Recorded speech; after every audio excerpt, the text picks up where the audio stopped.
Hi everyone, very good morning. This is Smriti Trihan, your English educator, और आप सभी students का स्वागत है हमारे चैनल शिक्षा कुल वन लाइनर एग्जाम्स में, जहां पर आपको पता है कि हम लेकर के आते हैं रोज सुबह 11 बजे आपके लिए ग्रामर की क्लास। एसएससी सीजीएल को टारगेट करते हुए कंप्लीट इंग्लिश ग्रामर की क्लास हम लेकर के आते हैं, और यहां पर आपको हम सभी पार्ट्स ऑफ स्पीच कवर कराएंगे, बेसिक से लेकर के हाई लेवल तक।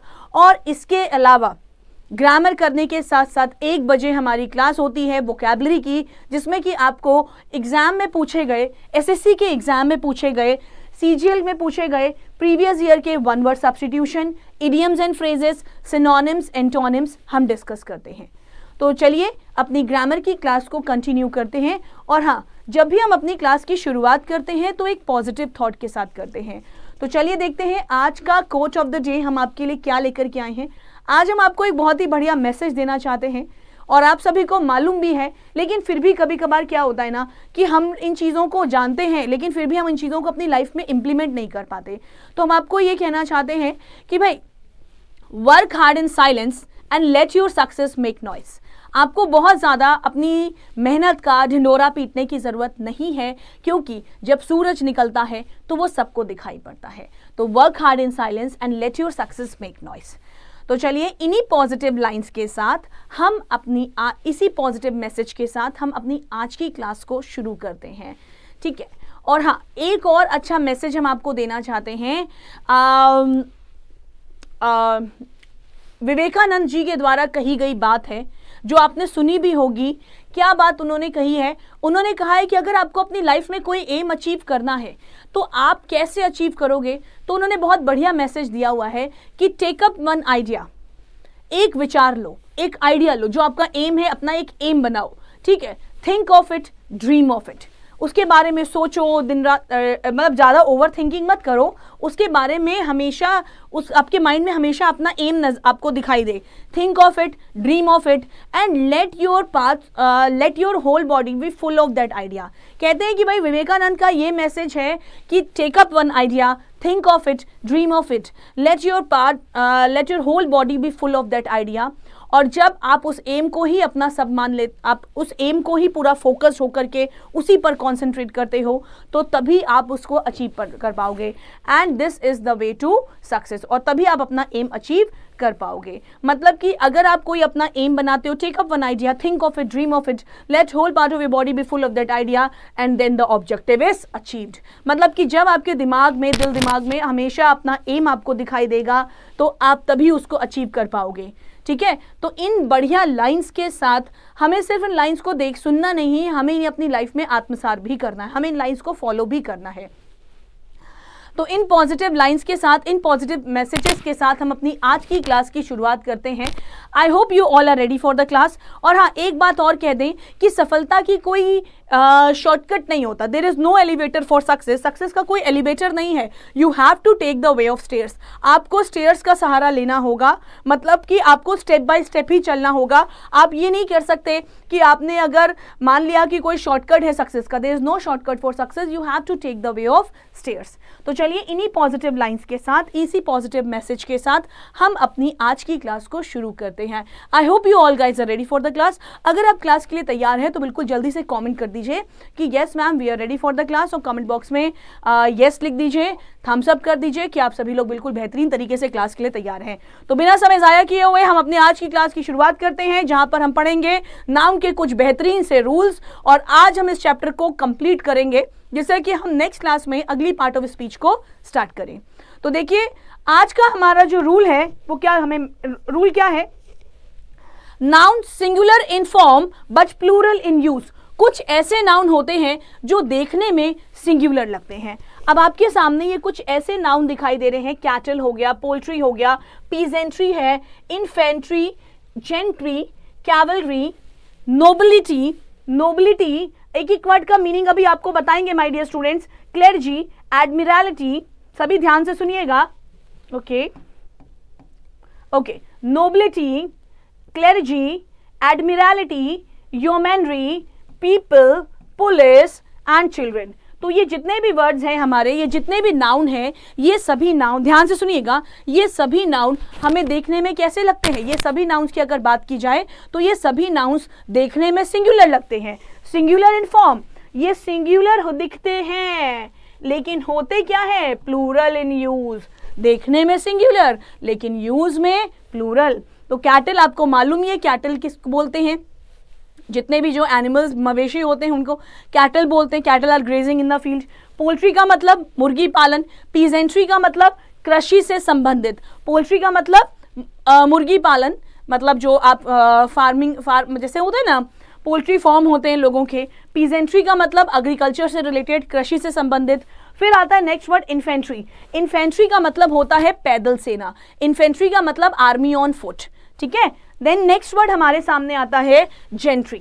जेंट्री का मतलब होता है घुड़सवार सेना, जेंट्री का मतलब घुड़सवार सेना, सॉरी नॉट, इन्फेंट्री का मतलब पैदल सेना, कैवलरी का मतलब होता है घुड़सवार सेना, ओके।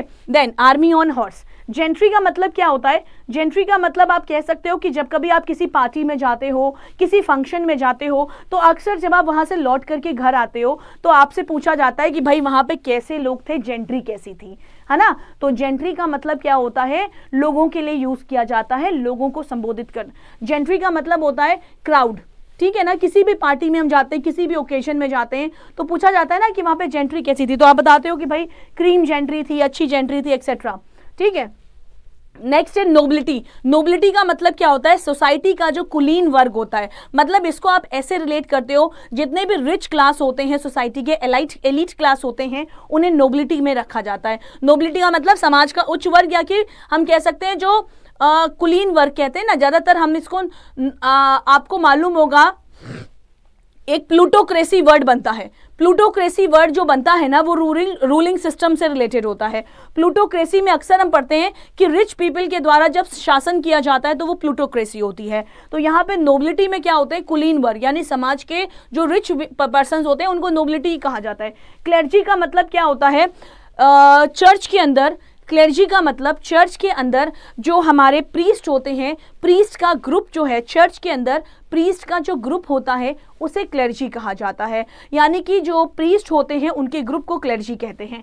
फिर आता है एडमिरल्टी। एडमिरल्टी हमारा आर्मी से रिलेटेड है, मिलिट्री से रिलेटेड है।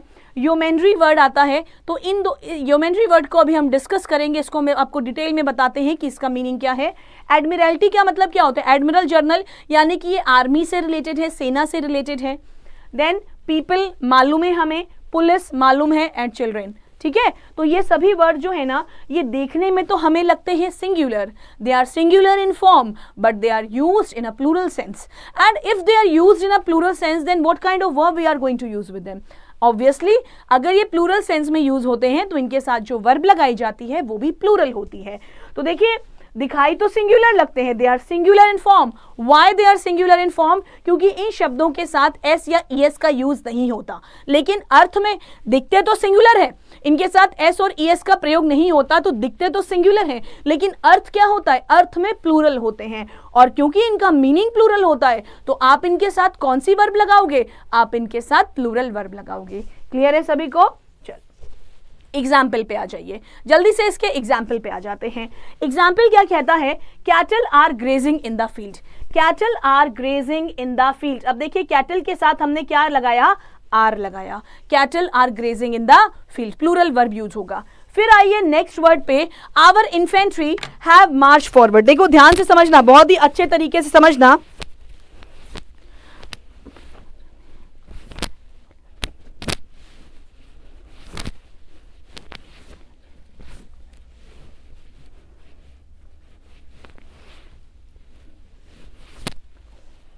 ओके भाई, अब देखिए यहां पे क्या होगा? Our infantry have march forward. हमारी इन्फेंट्री जो है वो आगे बढ़ी है, तो our infantry have march forward का मतलब क्या होगा?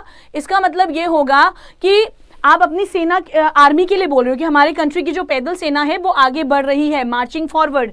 तो अब आप देखिए कि इन्फेंट्री के साथ आपने क्या लगाई है? प्लूरल वर्ब लगाई है। This is clear. People have arrested the thieves. लोगों ने थीव्स को अरेस्ट किया है। My dear sorry people have, sorry not people, police have arrested the thieves. Police have arrested the thieves, police के साथ हमने क्या लगाई है, प्लूरल वर्ब लगाई है। तो ये शब्द देखने में सिंगुलर लगते हैं लेकिन अर्थ में प्लूरल होते हैं, तो इनके साथ प्लूरल वर्ब यूज होगी। This is clear to everyone? Okay, अगर क्लियर है तो जल्दी से कमेंट कर दीजिए कि हाँ yes ma'am this point is clear to us, और कमेंट में थम्स अप कर दीजिए अगर क्लियर है तो। यस लिख दीजिए, this rule is clear to you. अच्छा, अभी तो हमने कुछ ज़्यादा डिस्कस नहीं किया है, तो चलो पढ़ लेते हैं, उसके बाद आप कमेंट कर सकते हैं। अभी थोड़ा पढ़ लेते हैं टॉपिक और rules. In some cases people word is used. अब देखिए यहाँ पे जो पीपल वर्ड है ना, उसके साथ एक एक्सेप्शन जुड़ा हुआ है। हम लोगों ने ये पॉइंट शायद पहले पढ़ा था, लेकिन दोबारा से एक बार देख लेते हैं क्योंकि फिर से ये पॉइंट आया हुआ है। तो in some cases peoples word is used when we are talking about the people of different communities and races. Now एक बात ध्यान रखिएगा कि जनरली तो हम पीपल वर्ड का प्रयोग करते हैं, लेकिन अगर हम डिफरेंट कम्युनिटीज और रेसेस के लोगों की बात करते हैं, देखिए जनरली तो पीपल वर्ड का प्रयोग किया जाता है। जनरली हम पीपल वर्ड का प्रयोग करते हैं जब सभी लोगों में एक कॉमन फैक्टर होता है। जैसे कि अगर वन नेशन, एक कंट्री के लोगों की बात करेंगे, पीपल वर्ड का प्रयोग करते हैं जब हम सभी लोगों में एक कॉमन फैक्टर होता है, यानी कि when we are talking about the people of one country. जब एक कंट्री के वन कंट्री के लोगों की जब बात की जाएगी, एक ही कम्युनिटी के लोगों की बात की जाएगी, तो वहां तो आप पीपल वर्ड लगाओगे। लेकिन पीपल्स का यूज भी होता है, और पीपल्स का यूज कब होता है, when we are talking about the people belonging to different communities, races and cultures. जब आप अलग अलग कम्युनिटीज के, रेसेस के और कल्चर्स के लोगों की बात करते हो, तो वहां पे पीपल्स वर्ड हम यूज करते हैं। तो पीपल्स वर्ड कब यूज होता है, पीपल्स वर्ड यूज होता है when we are, peoples word का प्रयोग होता है, पीपल्स वर्ड का प्रयोग होता है जब हम डिफरेंट कम्युनिटीज, जब हम डिफरेंट कम्युनिटीज, जब हम डिफरेंट कम्युनिटीज, रेसेस और डिफरेंट कम्युनिटी रेसेस, जब हम डिफरेंट कम्युनिटीज, रेसेस और डिफरेंट कम्युनिटी, रेसेस और कल्चर्स के लोगों की बात करते हैं, डिफरेंट कम्युनिटीज, रेसेस और कंट्री, जब हम डिफरेंट कम्युनिटी, रेसेस और डिफरेंट कंट्रीज के लोगों, कम्युनिटीज, रेसेस और कंट्रीज, ओके, जब हम डिफरेंट कम्युनिटीज, रेसेस और कंट्रीज के लोगों की बात करते हैं,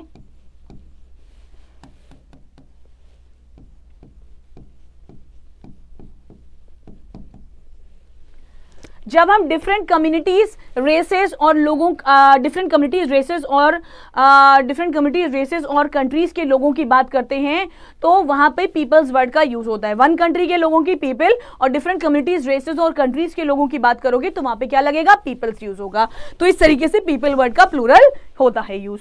this is clear to everyone? यहां तक क्लियर हो गया? अच्छा, अब यहां तक क्लियर हो गया तो जल्दी से इसके एग्जाम्पल पे आ जाते हैं। तो पीपल वर्ड के साथ हम पीपल्स वर्ड का यूज कब करते हैं, when we talk about, when we are talking about, when we talk about the people of different communities, races and countries, वहां पे people's word का यूज होता है। So यहाँ पे हम इसके कुछ एग्जाम्पल्स कर लेते हैं, जिससे कि रूल आपको अच्छे से क्लियर हो जाए और आपको पता चल जाए कि एग्जाम में कैसे क्वेश्चंस इससे रिलेटेड आते हैं। अब देखिए इसका एग्जाम्पल है पहला पार्ट, पहला सेंटेंस देखिएगा, the peoples of India are marching ahead. India के लोग जो हैं मार्चिंग अहेड। तो देखो अब एक ही कंट्री के लोगों की बात कर रहे हो तो यहाँ पे आप पीपल्स नहीं लगाओगे, क्या लगाओगे, यहाँ पे हम पीपल्स वर्ड का यूज नहीं करेंगे, we will not use peoples here, हम यहाँ पे क्या लगाएंगे, पीपल वर्ड लगाएंगे। क्लियर हो गया?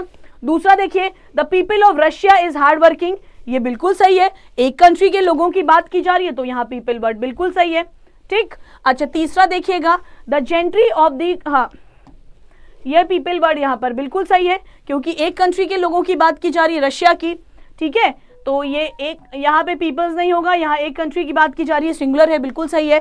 तीसरा केस देखिएगा, the gentry of the town has associated here, जो शहर के लोग हैं, the gentry of the town, ध्यान से सुनिएगा, the gentry of the town has associated here, शहर के जितने भी लोग हैं वो यहाँ पर आए हुए हैं, तो शहर के जितने भी लोग हैं वो यहाँ पर आए हुए हैं, ध्यान से सुनिएगा, the gentry of the town has associated here. तो अब हमको ये मालूम है, एवरीवन लिसन वेरी केयरफुली, सभी लोग ध्यान से सुनिएगा, the gentry of the town,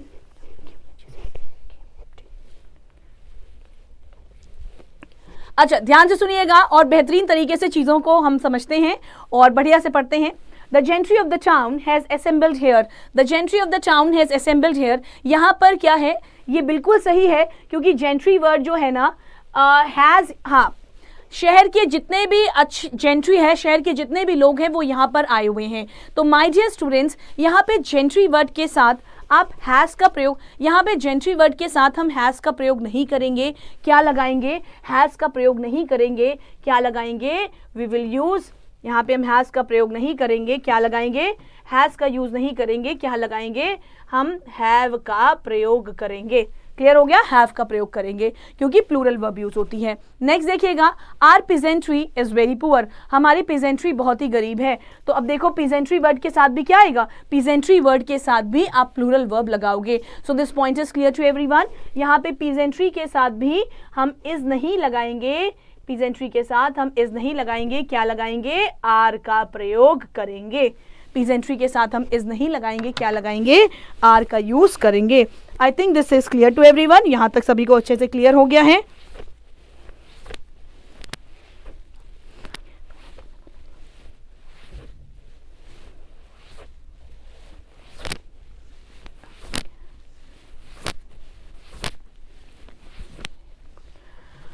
okay, so this point is clear to everyone. I hope this is clear to everyone. समझ में आ गया सभी को? चलो अब इसके आगे बढ़ते हैं।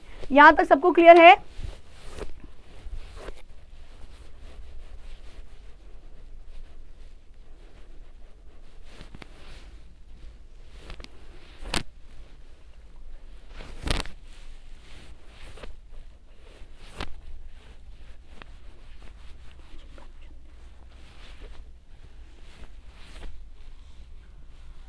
चलिए, यहां तक सबको क्लियर हो गया? Very good. Now let's come to another example. These kettles are mine. ये केटल्स मेरे हैं। दीज केटल्स आर माइन लिखा हुआ है। तो यहां पे आप ध्यान से सुनिएगा कि केटल्स वर्ड कभी यूज नहीं होता बिकॉज ये वर्ड हमेशा सिंगुलर इन फॉर्म यूज होते हैं। तो आप एस का प्रयोग नहीं करेंगे, बाकी सही है। The infantries are order to march on. Infantries word नहीं होगा। क्या यूज होगा? इन्फेंट्री वर्ड यूज होगा और बाकी का सेंटेंस यहां पर सही है। नेक्स्ट देखिए, चिल्ड्रंस आर प्लेइंग। तो चिल्ड्रंस में एस का यूज नहीं होगा। This is clear to everyone. यहां तक क्लियर है सभी को? चलो वेरी गुड। अब बढ़ते हैं हम इसके आगे। यहां पे एस का यूज नहीं होगा। This is clear. अब आएंगे एग्जाम्पल पर। अब चलिए हम इसके एग्जाम्पल पर आ जाते हैं। सबसे पहले तो आप अगर क्लास अच्छी लग रही है तो सेशन को जल्दी से शेयर कर दीजिए।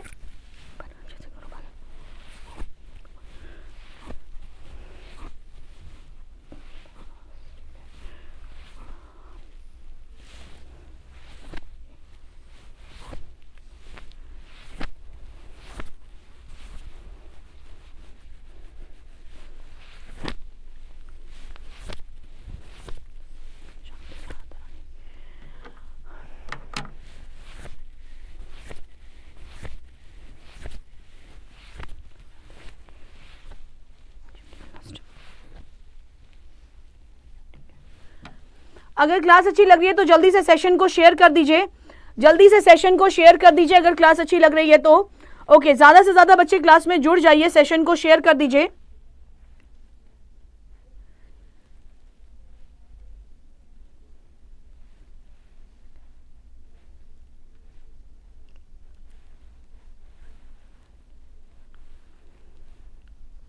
ठीक है, आई थिंक सबको समझ में आ रहा है।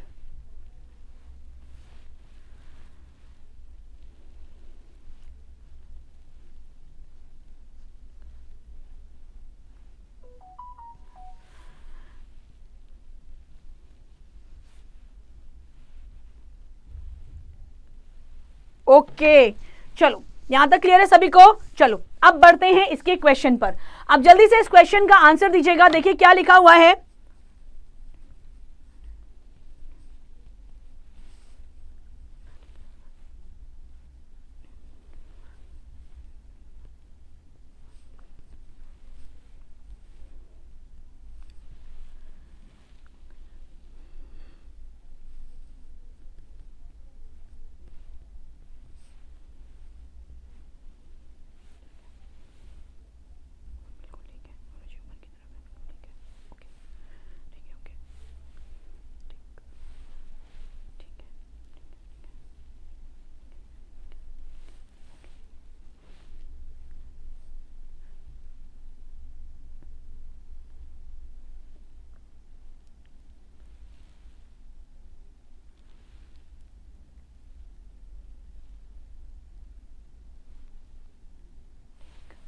चलो भाई, अब आते हैं इसके आगे। अब हमारे सामने क्वेश्चन है, ये एसएससी के 2015 में। माय डियर स्टूडेंट्स, सभी लोग सेशन को बेहतरीन तरीके से ज्वाइन कर लीजिए। अगर अभी तक आपने ज्वाइन नहीं किया है तो जल्दी से do like and share the class and join our session now. Questions based on SSC papers 2015। 2015 का जो एसएससी का पेपर था उसमें आया हुआ क्वेश्चन आपके सामने ये रहा। One should have their teeth checked after every 6 months। जल्दी से बताओ कि इस सेंटेंस में कहां पर एरर है। जल्दी से हमें बताइए कि इस सेंटेंस में कहां पर एरर है। One should have their teeth checked after One should have their teeth checked every 6 months। बताइए, फटाफट से बताइए। ये सीजीएल 2015 में पूछा गया क्वेश्चन है। हमें फटाफट से बता दीजिए कि सेंटेंस में कहां पर एरर है।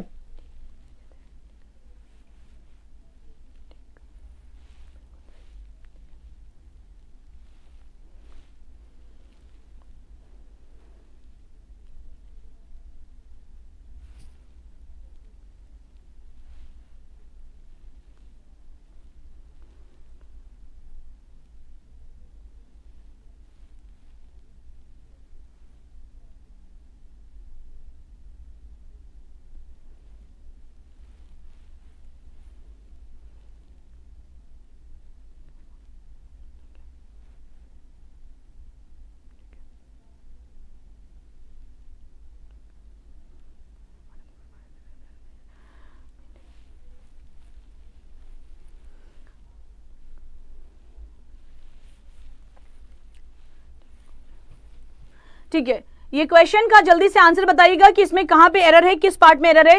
जल्दी से रिप्लाई करिए माय डियर स्टूडेंट्स, किस पार्ट में एरर है। फटाफट से रिप्लाई करिएगा जल्दी से।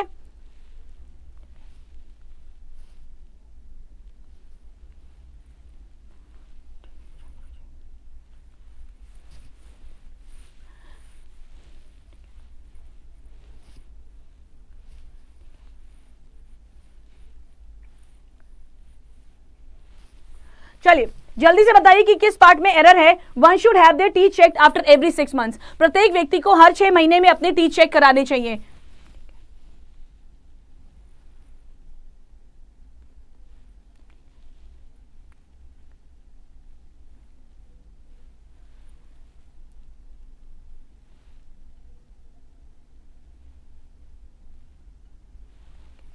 चलो भाई, अब आते हैं इसके आंसर पर।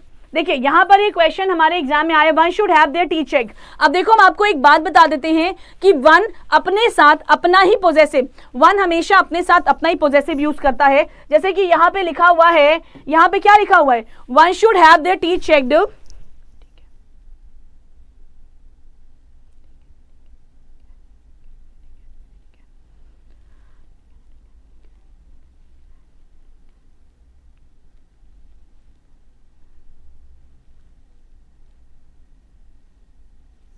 ओके देखिए लिखा हुआ है one should have their teeth checked after every 6 months. ध्यान से सुनना, सबसे पहली चीज तो ये कि one should have their teeth checked नहीं होगा, यहां पे वन देयर नहीं आएगा, क्या आएगा, यहां पे वंस आएगा। ध्यान से समझिएगा, यहां पे वन नहीं होगा, क्या होगा, वंस यूज होगा, क्योंकि वन अपने साथ अपना ही पोजेसिव यूज करता है। ध्यान से समझना कि ये वन के साथ वन अगर सब्जेक्ट के स्थान पर यूज हो रहा है, everyone listen very carefully, one अगर सब्जेक्ट के स्थान पर यूज हो रहा है तो इसके साथ इसी का पोजेसिव लगाया जाता है। तो आप सब्जेक्ट की प्लेस पर क्या यूज कर रहे हैं, अगर ये सब्जेक्ट के स्थान पर यूज हो रहा है तो इसके साथ इसी का पोजेसिव लगाएंगे और क्या हो जाएगा इसी का पोजेसिव।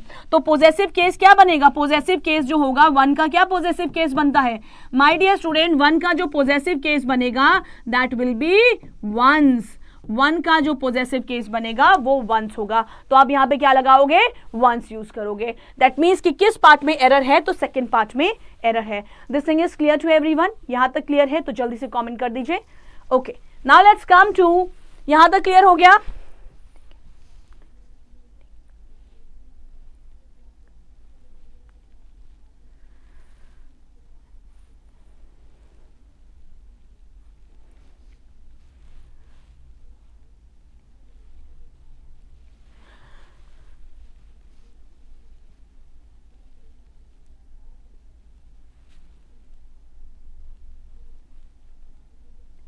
चलो अब आते हैं इसके आगे, अब हम आ जाते हैं नेक्स्ट क्वेश्चन पर। I knew the town hall so I was, my dear student, सभी लोग बिल्कुल सेशन को बेहतरीन तरीके से शेयर कर दीजिए, जल्दी से इसको अपने दोस्तों के साथ शेयर कर दीजिएगा। I knew the town hall, so I was able to advise him where to go. मैं town hall को जानता था। I knew the town hall, so I was able to advise him where to go. मैं town hall के बारे में जानता था, town hall के बारे में जानता था, इसलिए मैं उसे एडवाइस कर पाया कि उसे कहाँ जाना है।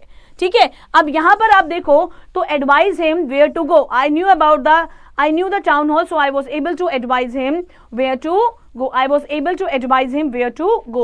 तो देखिए इस सेंटेंस में तो कोई एरर नहीं है, कह रहा आई न्यू द टाउन हॉल, मुझे टाउन हॉल के बारे में पता था इसलिए मैं उसे सलाह दे पाया कि उसे कहाँ जाना है। तो देखिए I was able to advise him बिल्कुल सही है, यानी कि इस सेंटेंस में आंसर क्या होगा, फोर्थ होगा, नो एरर। और हमें पता है कि एडवाइज अनकाउंटेबल नाउन होता है और उसके साथ एस और यस का यूज नहीं होता है, यानी कि आंसर यहाँ पे नो एरर होगा। अब आते हैं नेक्स्ट क्वेश्चन पर। He acted not as per my advice but somebody else. अब देखिए यहां पे कह रहा है कि वो मेरी एडवाइस पर उसने एक्ट नहीं किया बल्कि किसी और की एडवाइस में। तो अब हम आपको यहां पे बता दें कि somebody else नहीं होगा, somebody else's होगा। ठीक है, अब देखो यहां पर एक रूल है, अगर आपने किसी भी सेंटेंस में एवरीबडी, समबडी, एवरीवन, समवन का यूज किया है तो जब भी आप इसमें पोजेशन को शो करते हो तो वहां पे एपोस्ट्रोफी एस का,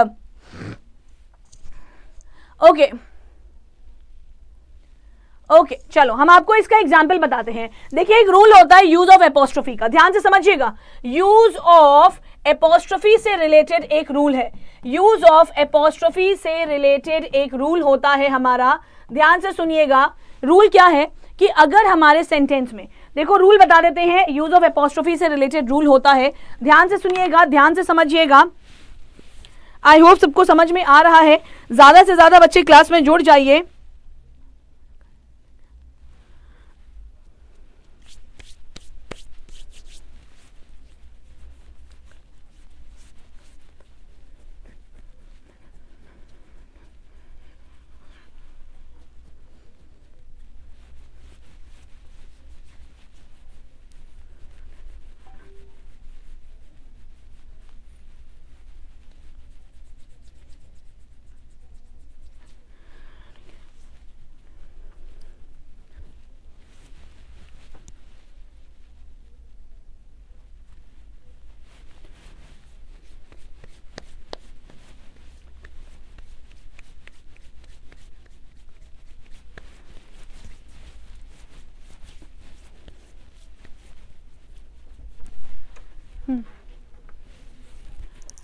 अब देखिए यूज ऑफ एपोस्ट्रोफी से रिलेटेड क्या रूल है। यूज ऑफ एपोस्ट्रोफी से रिलेटेड हमारा जो रूल है वो क्या कहता है, रूल ये कहता है कि अगर हमारे सेंटेंस में क्या क्या लिखा हुआ है, एवरीबडी, समबडी, एवरीवन, ध्यान से सुनिएगा, अगर हमारे सेंटेंस में एवरीबडी, समबडी, एवरीवन,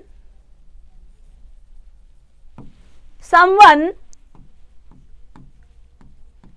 इस तरीके का no one, nobody, no one, nobody दिया गया है, तो इसका पोजेशन बताने के लिए आप, इनका पोजेशन बताने के लिए आप इस पे एपोस्ट्रोफी का यूज करते हो। इन शब्दों का पोजेशन, एवरीबडी दिया गया है, का पोजेशन बताने के लिए, का पोजेशन बताने के लिए, पोजेशन बताने के लिए हम अगर इन शब्दों का पोजेशन बताते हैं, बताने के लिए, ध्यान से सुनिएगा, इन शब्दों का पोजेशन बताने के लिए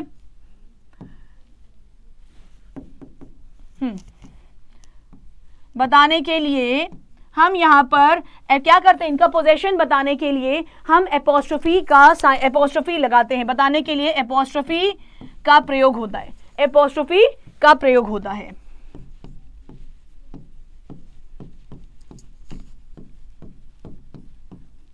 पोजेशन बताने के लिए किसका यूज होता है, एपोस्ट्रोफी का प्रयोग होता है।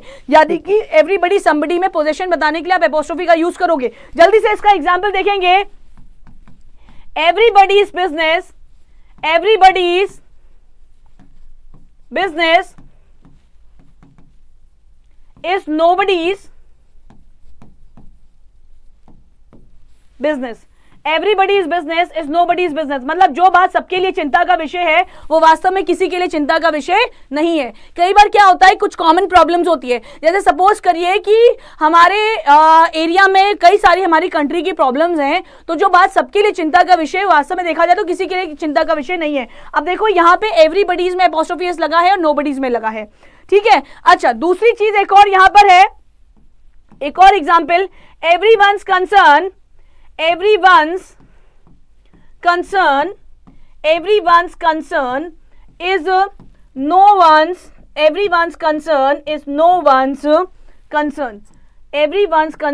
is no one's concern. यहां तक क्लियर हो गया सभी को? everyone's concern is no one's concern, यहां तक समझ में आ गया? चलो, अब ये हमें ये तो पता चल गया कि इन शब्दों के साथ एपोस्ट्रोफी एस का यूज होता है, इन शब्दों के साथ हम एपोस्ट्रोफी एस का यूज करते हैं पोजेशन बताने के लिए।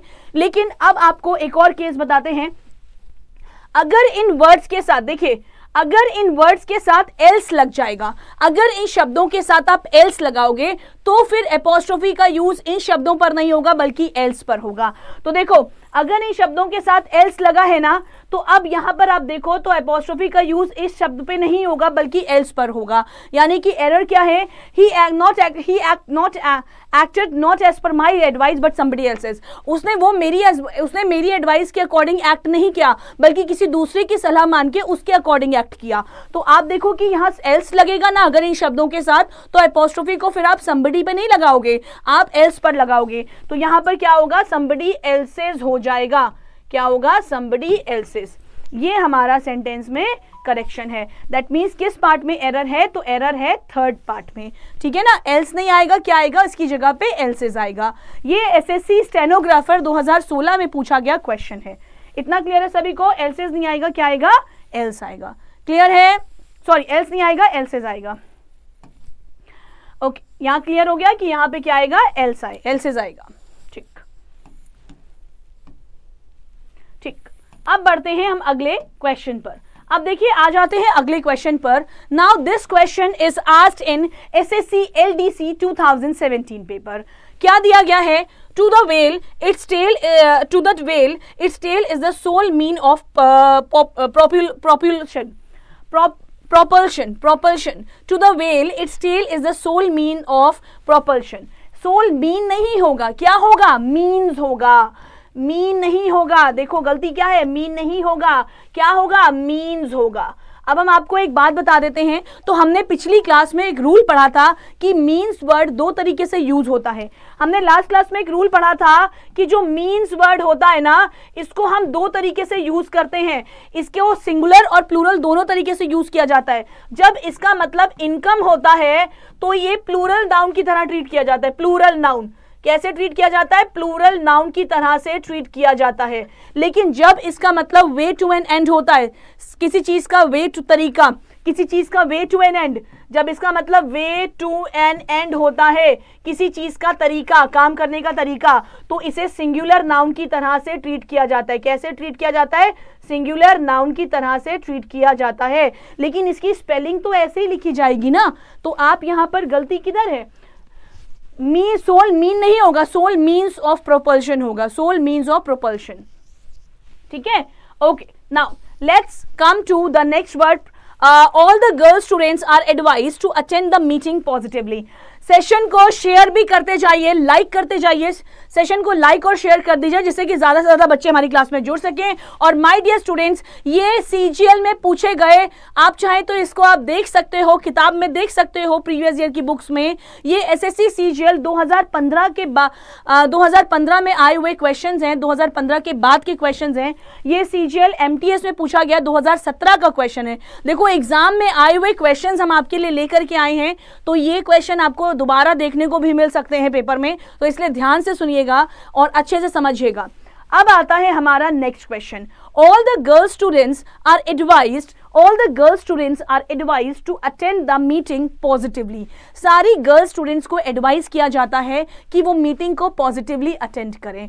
तो जब भी आपका कंपाउंड नाउन दिया जाता है, अभी हम कंपाउंड नाउन को लेकर के भी इसमें रूल्स डिस्कस करेंगे। देखिए क्या लिखा हुआ है, all the girl students are advise, girl students जो बोला जा रहा है ना, ये क्या है, कंपाउंड नाउन है। This is what, this is a compound noun. और जब भी कंपाउंड नाउन दिया जाता है तो प्लूरल हमेशा जो रूट वर्ड होता है उसी के साथ लगता है, यानी कि जो रूट वर्ड है उसी को प्लूरल बनाया जाएगा। तो देखिए कंपाउंड नाउन के केस में क्या हो जाएगा, कंपाउंड नाउन के केस में क्या हो जाएगा कि जितने भी ऑल द गर्ल स्टूडेंट्स जो है ना, यहाँ पे गर्ल स्टूडेंट्स नहीं होगा, क्या होगा, गर्ल स्टूडेंट्स हो जाएगा, यानी कि जो प्लूरल होता है वो रूट वर्ड बनता है, ठीक है। तो यहाँ पे जो है ना स्टूडेंट्स, गर्ल्स नहीं आएगा, क्या आएगा, गर्ल स्टूडेंट्स आ जाएगा, ठीक है, गर्ल स्टूडेंट्स प्लूरल होगा। इतना क्लियर हो गया। यहाँ पे क्या प्लूरल होगा, गर्ल स्टूडेंट्स, मतलब गर्ल्स में एस नहीं लगेगा, सिर्फ गर्ल स्टूडेंट्स लिखा जाएगा, जो रूट वर्ड है उसको प्लूरल करते हैं।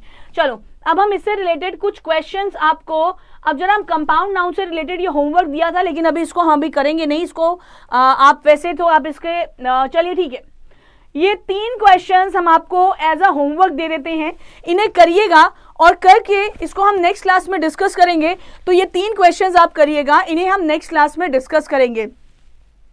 पहला क्वेश्चन, दूसरा और ये तीसरा क्वेश्चन। तो ये 3 क्वेश्चंस आपके होमवर्क हैं। 4 कितने क्वेश्चंस हैं, 4 क्वेश्चंस होमवर्क है, ठीक है।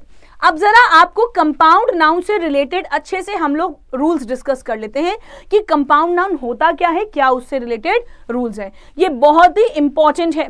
देखिए नाउन चैप्टर को अगर हम देखें तो इसको मेनली 2 पार्ट्स में पढ़ा जाता है। नाउन चैप्टर को मेनली 2 पार्ट्स में पढ़ा जाता है, ज्यादातर तो noun and number, noun and numbers and noun and cases, noun and cases. तो ये जो क्वेश्चन, ये जो आप पढ़ रहे हो ना, noun and number, noun and cases के अंदर हमारे सारे रूल्स कवर होते हैं। तो इसके सारे रूल्स हम यहां पर डिस्कस कर रहे हैं। अब हम आते हैं कंपाउंड नाउन से रिलेटेड रूल में। तो my dear students, I hope कि आपको समझ में आ रहा है। अगर चीजें क्लियर हो रही हैं तो सेशन को लाइक और शेयर भी कर दीजिएगा। ओके, कंपाउंड नाउन से रिलेटेड हम अब रूल डिस्कस करने वाले हैं, ध्यान से सुनिएगा। कंपाउंड नाउन क्या होता है, कंपाउंड नाउन वो नाउन होता है, अच्छे से समझिएगा, कंपाउंड नाउन वो नाउन होता है, बहुत ही ध्यान से सुनिएगा, वो नाउन है जो 2 या 2 से अधिक शब्दों से बना हुआ है। कंपाउंड नाउन वो नाउन होता है जो 2 या 2 से ज्यादा शब्दों से बना हुआ है, ठीक है। तो कंपाउंड नाउन क्या है, कंपाउंड नाउन वो नाउन है जो 2 और मोर देन 2 वर्ड से बना हुआ है, विच इज मेड फ्रॉम 2 और मोर देन 2 वर्ड्स, ठीक है। जैसे कि अब कंपाउंड नाउन को कई तरीके से लिखा जाता है, एक सिंगल वर्ड, 2 वर्ड्स और हाइफनेटेड तरीके से। कंपाउंड नाउन ऐसा नाउन होता है, everyone listen very very carefully, I hope सबको समझ में आ रहा है। कंपाउंड नाउन एक बहुत इंपॉर्टेंट चैप्टर है, sorry it's a very important topic of noun. Compound noun एक बहुत ही इंपॉर्टेंट टॉपिक है नाउन चैप्टर का। तो देखो होता क्या है, ये वो नाउन जो 2 या 2 से ज्यादा शब्दों से बना होता है उसे हम कंपाउंड नाउन कहते हैं। अब ये कंपाउंड नाउन कितने प्रकार से लिखा जाता है, तो ये 3 तरीके से लिखा जा सकता है, सिंगल वर्ड, 2 वर्ड्स और hyphenated. Single word noun, 2 word वाला और तीसरा हाइफनेटेड। अब जरा इसके एग्जाम्पल पे आ जाओ, देखो सिंगल वर्ड थोड़ा सा समझ लेते हैं। सिंगल वर्ड वाले कंपाउंड नाउन्स कौन से होते हैं, देखिए ये सिंगल वर्ड हो गया, 2 वर्ड्स हो गया और हाइफनेटेड हो गया। सिंगल वर्ड वाले कंपाउंड नाउन कौन से, जैसे कि हेयर कट सिंगल वर्ड है जो 2 नाउन से बना, 2 वर्ड से बना है, सिंगल वर्ड वाला हो गया हेयर कट। टूथपेस्ट ये सिंगल वर्ड कंपाउंड नाउन है। फिर आएंगे 2 वर्ड्स वाले कंपाउंड नाउन कौन से होते हैं, तो रेन फॉरेस्ट ये 2 वर्ड्स वाले कंपाउंड नाउन है। फिर आपका आइसक्रीम ये भी 2 वर्ड्स वाला कंपाउंड नाउन है बहुत ही सिंपल शब्द, लेकिन जब इनको ग्रामर की परिभाषा में देखा जाता है तो हमें ये चीज़ें मालूम होनी चाहिए कि कौन सा वर्ड कौन सी कैटेगरी ऑफ नाउन में आता है। तो ये आपके 2 वर्ड्स कंपाउंड नाउन है। फिर आएंगे हाइफनेटेड कंपाउंड नाउन्स क्या होते हैं। तो हाइफनेटेड कंपाउंड नाउन्स की अगर बात की जाए तो इसमें self esteem, brother in law, sister in law, commander in chief, ये हमारे हाइफनेटेड कंपाउंड नाउन्स में आ जाएंगे। यानी self esteem, brother in law, sister in law, commander in chief, commander in chief, ये सभी हमारे हाइफनेटेड कंपाउंड नाउन्स में आते हैं। So I hope this is clear to everyone. अब आते हैं इसके आगे। Now let's come to the rule section of compound noun. Compound noun के रूल वाले पार्ट पे आते हैं, जो कि बहुत ज्यादा इंपॉर्टेंट है और जिसको लेकर के एग्जाम में कई बार सवाल पूछे जाते हैं। कई बार क्वेश्चन इसको लेकर के सीजीएल में पूछा गया है। आपको अभी बताया कि कई सारे क्वेश्चंस एग्जाम के ही आपको क्वेश्चंस दिखाए कि ये इस साल आया, ये इस साल आया। तो 2015 के बाद के क्वेश्चंस हमने कंपाइल करके रखे हुए हैं, जो कि हम आपको क्लास में करा रहे हैं। साथ में ये भी मेंशन कर रहे हैं कि एमटीएस के एग्जाम में आया या फिर ये जिस एग्जाम में आया वो भी मेंशन किया है। तो देखिए, कंपाउंड नाउन्स के रूट वर्ड में प्लूरल फॉर्मेशन होता है। अब जरा ध्यान से सुनिएगा कि कंपाउंड नाउन्स में प्लूरल करते समय आप किसको प्लूरल बनाते हो, फर्स्ट वाले वर्ड को कि सेकंड वाले वर्ड को। तो देखो यहाँ पे क्या होता है कि जब भी कंपाउंड नाउन में प्लूरल फॉर्मेशन की जरूरत पड़ती है तो वहां पे हम रूट वर्ड को प्लूरल करते हैं। जब भी कंपाउंड नाउन में प्लूरल फॉर्मेशन की जरूरत होती है तो हम रूट वर्ड का प्लूरल फॉर्मेशन बनाते हैं। कंपाउंड नाउन में अगर प्लूरल फॉर्मेशन लगाना है तो वहां पे हमेशा रूट वर्ड का ही प्लूरल फॉर्मेशन बनता है। रूट वर्ड का प्लूरल फॉर्मेशन क्या हुआ, तो ये देखिए, ये सिंगुलर है और ये प्लूरल है। नाउ लेट्स सी कि कैसे सिंगुलर प्लूरल होता है। जैसे लिखा है सन इन लॉ, तो अब इसका प्लूरल बनाते समय स्टूडेंट्स कंफ्यूज हो जाते हैं। क्या करते हैं, कभी सोचते हैं कि लॉज में लगा दो, या कभी किसी मतलब क्लियर नहीं होता ना कि किस में लगाना है, सन्स में लगाना है या लॉज लिखना है। तो देखो, इसको हम आपको क्लियर बता देते हैं कि रूट वर्ड में को प्लूरल बनाएंगे। सन इन लॉ में मेन रूट वर्ड क्या है, सन्स, तो ये इसका प्लूरल हो जाएगा सन्स इन लॉ। ठीक, फिर देखिए स्टेप सन्स में रूट वर्ड क्या है, सन्स, तो प्लूरल क्या हो जाएगा, स्टेप सन्स। ठीक, फिर चीफ मिनिस्टर का रूट वर्ड क्या है, चीफ मिनिस्टर का तो मिनिस्टर रूट वर्ड है, तो यानी कि प्लूरल हो जाएगा मिनिस्टर्स। क्या हो जाएगा, मिनिस्टर, चीफ मिनिस्टर्स हो जाएगा प्लूरल। ठीक, मेड सर्वेंट का रूट वर्ड क्या है, सर्वेंट, तो सर्वेंट्स का प्लूरल हो जाएगा मेड सर्वेंट्स। यानी कंपाउंड नाउन का प्लूरल बनाते समय जो रूट वर्ड होता है उसको प्लूरल बनाते हैं। ठीक है, अब आइए नेक्स्ट इंपॉर्टेंट पॉइंट पे। अगर कंपाउंड नाउन में, ये टॉपिक बहुत ज्यादा जरूरी है, ये आज कवर कर लेंगे, फिर नेक्स्ट क्लास में हम अनदर पार्ट ऑफ स्पीच को स्टार्ट करेंगे, दैट इज वर्ब। अब कंपाउंड नाउन में अगर मेन या वुमेन दिया गया हो, कंपाउंड नाउन में अगर मेन या वुमेन दिया गया हो तो प्लूरल फॉर्मेशन कैसे की जाती है। तो मेन तथा वुमेन से बने कंपाउंड नाउन में मेन तथा वुमेन से बने कंपाउंड नाउन के पार्ट्स में प्लूरल फॉर्मेशन होता है। यानी कि अब देखो, जब भी आपको कंपाउंड नाउन में मेन या वुमेन वर्ड दिया जाता है तो इसका प्लूरल कैसे बनाएंगे। तो अगर हमें मेन या वुमेन वर्ड दिया गया है कंपाउंड नाउन में तो इसका प्लूरल फॉर्मेशन कैसे बनेगा, तो इसका प्लूरल फॉर्मेशन इस तरीके से बनेगा कि देखिए यहाँ पे प्लूरल फॉर्मेशन कैसे बनेगा, ध्यान से समझिएगा। मेड सर्वेंट, मेन सर्वेंट लिखा हुआ है, तो अब इसका प्लूरल क्या होगा, ध्यान से सुनना। मेन सर्वेंट का प्लूरल, जब भी कंपाउंड नाउन में मेन या वुमेन दिया जाता है तो इसका प्लूरल बनाते समय दोनों शब्दों को प्लूरल करते हैं। लिसन वेरी केयरफुली, जब भी आपको कंपाउंड नाउन में मेन और या वुमेन वर्ड दिया है तो अगर आप इसका प्लूरल बना रहे हो तो आप किसी एक वर्ड को प्लूरल नहीं बनाते, यहाँ पे रूट वर्ड को प्लूरल नहीं बनाते। यहाँ पे point two remember is that कि आपको दोनों शब्दों को प्लूरल करना है। जैसे कि मेन सर्वेंट है तो मेन का प्लूरल MEN, सर्वेंट का सर्वेंट्स हो जाएगा। मेन टीचर का प्लूरल MEN मेन और टीचर्स प्लूरल हो जाएगा। वुमेन डॉक्टर का वुमेन EN और डॉक्टर्स हो जाएगा। वुमेन एडवोकेट वुमेन एडवोकेट्स हो जाएगा। यानी कि दोनों वर्ड्स को प्लूरल बनाते हैं अगर आपको उसमें मेन या वुमेन दिया गया है कंपाउंड नाउन में। So this thing is clear to everyone, ये पॉइंट सबको क्लियर हो गया है। दोनों वर्ड्स को प्लूरल बनाते हैं, यहां तक सबको क्लियर है? क्लियर है तो जल्दी से कमेंट कर दीजिए।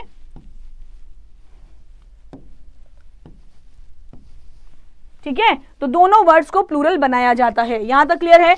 ओके। अब आएंगे एक्सेप्शन इस रूल से रिलेटेड। अब इस रूल से रिलेटेड कुछ एक्सेप्शन है तो उसको भी समझ लेते हैं। लेकिन कुछ ऐसे केसेस होते हैं जहां पे कंपाउंड नाउन में मेन और वुमेन लिखा जाता है बट आप वहां पे क्या करते हो ना कि दोनों को प्लूरल नहीं बनाते हो। अभी हमने क्या पढ़ा, कंपाउंड नाउन में मेन या वुमेन होगा तो दोनों को प्लूरल बनाएंगे, दोनों वर्ड्स को। लेकिन अगर कुछ एक्सेप्शनल केसेस भी हैं, कुछ एक्सेप्शनल केसेस क्या है, अगर आपको इस तरीके के वर्ड्स दिए गए हैं man hater man lover, women hater women lover, तो यहां पर प्लूरल बनाते समय आप सिर्फ रूट वर्ड को ही प्लूरल रखोगे। बट ये बात सिर्फ इन्हीं वर्ड्स के ऊपर लागू होती है, तो आप ये एक्सेप्शन याद रखना। यहां पे सिर्फ एक ही वर्ड को प्लूरल बनाया जा रहा है। अगर ये वर्ड्स आते हैं तो ये केस आता है तो मैन हेटर का प्लूरल कि आप इसमें सिर्फ एक वर्ड को प्लूरल बनाओगे जो कि रूट वर्ड है। मैन लवर का प्लूरल रूट वर्ड को प्लूरल बनाएंगे। वुमेन में भी मेन हेटर्स और लवर्स वर्ड का प्लूरल बनाएंगे। इतना क्लियर हो गया? ओके, अब आते हैं एक क्वेश्चन कर लेते हैं इससे related. All the girls students of the college are advise to sit in the girls common room. सभी girls students of the college को एडवाइज किया जाता है कि वो गर्ल्स कॉमन रूम में बैठें। अब आप देखो यहाँ पे क्या एरर है, तो all the girls students are advise to sit in the girls common room. देखो भाई, जब भी कंपाउंड नाउन दिया जाता है तो हमेशा रूट वर्ड प्लूरल होगा, यानी कि गर्ल्स को प्लूरल नहीं करेंगे, सिर्फ क्या लिखेंगे, गर्ल्स स्टूडेंट्स लिखेंगे। क्या लिखेंगे, गर्ल्स स्टूडेंट्स नहीं यूज होगा, गर्ल्स स्टूडेंट्स नहीं यूज होगा, इसके बदले गर्ल्स स्टूडेंट यूज होगा, क्योंकि कंपाउंड नाउन में प्लूरल फॉर्मेशन किसकी होती है, सिर्फ रूट वर्ड की प्लूरल फॉर्मेशन होती है। गर्ल्स स्टूडेंट का plural girls students, female doctor का प्लूरल फीमेल डॉक्टर्स। लेकिन अगर मेन वुमेन दिया है तो दोनों वर्ड्स प्लूरल होंगे। अदर कोई कंपाउंड नाउन दिया है तो सिर्फ रूट वर्ड प्लूरल होगा। अगर कोई अदर कंपाउंड नाउन दिया है तो सिर्फ रूट वर्ड प्लूरल होगा। लेकिन अगर कंपाउंड नाउन में आपको मेन और वुमेन मेंशन किया गया है, so you have to make both the words plural. So this point is clear to everyone. I hope this point is crystal clear to everybody. चलो अब मूव करते हैं इसके आगे। Now let's come to the question. ये CGL में पूछा गया क्वेश्चन है, the majority of the women teachers are persuading का मतलब क्या होता है, किसी को मनाना या to make some मनाना या राजी करना, ठीक है। The majority of the women teachers are persuading the principal to consider their demands. अधिकतर वुमेन टीचर्स जो हैं वो प्रिंसिपल को मना रही हैं कि वो उनकी डिमांड्स फुलफिल करे। अब आप देखिए किस पार्ट में एरर है, which part of the sentence has an error. Now let me tell you which part of the sentence has an error. Women teacher में अगर आपको मैन या वुमेन दिया गया है कंपाउंड नाउन में, तो प्लूरल बनाते समय दोनों को प्लूरल बनाएंगे। दैट मीन्स कि यहाँ पर ये तो ठीक है, लेकिन यहाँ पर ये एरर है। क्या लिखेंगे, वुमेन MEN वर्ड का प्रयोग होगा। We have to make both the words plural. So error is in A part. Answer क्या होगा, ए पार्ट होगा। This point is clear to everyone. अब आ जाएंगे नेक्स्ट पे। All the chief ministers are responsible for the pitiable. Pitiable condition क्या होती है, बहुत ही दयनीय अवस्था, मिजरेबल कंडीशन। तो कह रहे हैं कि जितने भी चीफ मिनिस्टर्स हैं ना, वो सभी रिस्पॉन्सिबल हैं किसके, जो अलग अलग हमारी स्टेट्स हैं उनकी मिजरेबल कंडीशन के लिए। तो देखिए यहाँ पे आपको कंपाउंड नाउन दिया गया चीफ मिनिस्टर, रूट वर्ड को प्लूरल बनाओगे, रूट वर्ड यहाँ पे चीफ नहीं होगा, क्या होगा, सिर्फ चीफ मिनिस्टर, यानी कि मिनिस्टर्स को प्लूरल करेंगे। चीफ्स का प्लूरल नहीं होगा, क्या होगा, सिर्फ मिनिस्टर का। स्टेट मिनिस्टर, मिनिस्टर्स हो जाएगा plural. Bank officers, plural officers हो जाएगा। This is clear to everyone. Okay, now this thing is clear. अच्छा, अब हमारा ये चैप्टर आज कंप्लीट हो जाएगा। Hundreds of pass by stop by the place of the accident.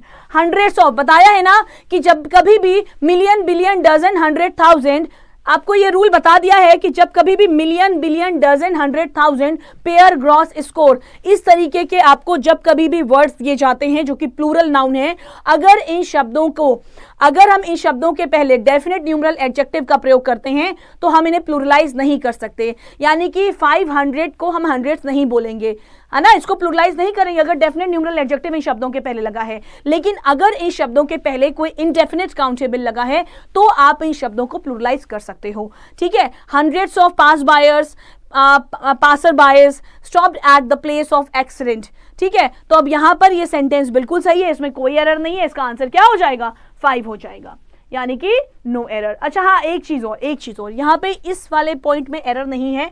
Passer बायस की जगह पासर बाय का प्रयोग होगा। देखो भाई, यहां पे आपको बता देते हैं कि ये आपका यहां पर करेक्शन क्या होगा। देखिए, एक इंपॉर्टेंट बात बतानी है कि यहां पर जो पासर बाय बोला जा रहा है ना, ये गलत है, ये गलत है, ठीक है ना। यहां पे पासर बायस नहीं होगा, कोई वर्ड ही नहीं है, पासर बायस नहीं होगा, क्या होगा, पासर बाय। यानी कि पासर बाई का मतलब जो राह चलने वाले लोग होते हैं ना, जो रास्ते में चल रहे होते हैं, दैट इज वहां से गुजरने वाले लोग। पासर बाइस की जगह क्या होगा, पासर बाय। तो पासर बाइस का प्रयोग नहीं होगा, दिस इज रॉन्ग। इसकी जगह पे क्या होगा, पासर बाय का प्रयोग होगा, दिस इज करेक्ट। ओके, तो आज के लिए हम लैंग्वेज कंसिस्ट ऑफ सेवरल स्ट्रैटम्स। अब देखो यहाँ पर एक वर्ड आता है स्ट्रैटम्स, इसके साथ भी क्या एक्सेप्शन है कि हम ये बता देते हैं कि स्ट्रैटम की जगह हम, स्ट्रैटम एक लैटिन वर्ड है जिसका प्लूरल स्ट्रैटा होता है, ना कि स्ट्रैटम। अब देखो, स्ट्रैटम का प्लूरल क्या होता है, जैसे बैक्टीरियम का प्लूरल बैक्टीरिया होता है, वैसे ही स्ट्रैटम का प्लूरल क्या होता है, स्ट्रैटम एक लैटिन वर्ड है जिसका प्लूरल स्ट्रैटा। यानी कि आप स्ट्रैटम नहीं लिखोगे, यहाँ पे क्या आएगा, स्ट्रैटा आएगा, ठीक है। अब देखो, सेवरल लिखा है ना, देखिए बैक्टीरियम, सिंगुलर है, बैक्टीरियम क्या है, सिंगुलर फॉर्म है, ये सिंगुलर है, और इसका प्लूरल क्या होगा, इसका प्लूरल हो जाएगा, इसका प्लूरल क्या होगा, इसका प्लूरल हो जाएगा बैक्टीरिया।